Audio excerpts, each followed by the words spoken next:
দেখো চলে এসেছি আমরা দীঘাতে স্নান করতে। আর এখানে এসে তো আমরা অনেক জায়গায় অক্টোপাস দেখার জন্য খুঁজছিলাম আমি, কারণ আমি অক্টোপাস খাওয়ার জন্য মেন কথা দীঘাতে এসেছি। আর এই যে আমাদের অক্টোপাস অনেক খোঁজার পর পেয়েছি। তারপরে দিয়ে দিয়েছিলাম আমরা চিলি চিকেন অর্ডার দিয়েছিলাম, তো দিয়ে দিল আমাদের। তারপরে দিয়ে দিয়েছিল ফিশ ফ্রাই। তো ফিশ ফ্রাইটা খেতে খেতে আমাদের এখানে চলে এসেছে, অক্টোপাসটা চলে এসেছে। তো দেখো দেখে কেমন কেমন লাগছে। তো ফার্স্টে আমি খেতে যাচ্ছিলাম, তো খাচ্ছিলাম না কারণ ভয় লাগছিল। তো তাও খেতে সত্যি বলতে অসাধারণ ছিল। আর দেখো ওই লোকটা আমাকে কেমনভাবে দেখছে।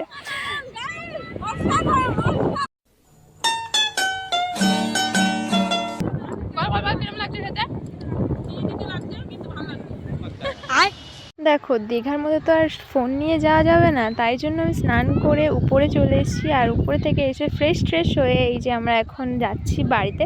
তো ভিডিওটা কেমন লাগলো অবশ্যই কমেন্ট করে জানাবে। বাই, নেক্সট ভিডিওতে দেখা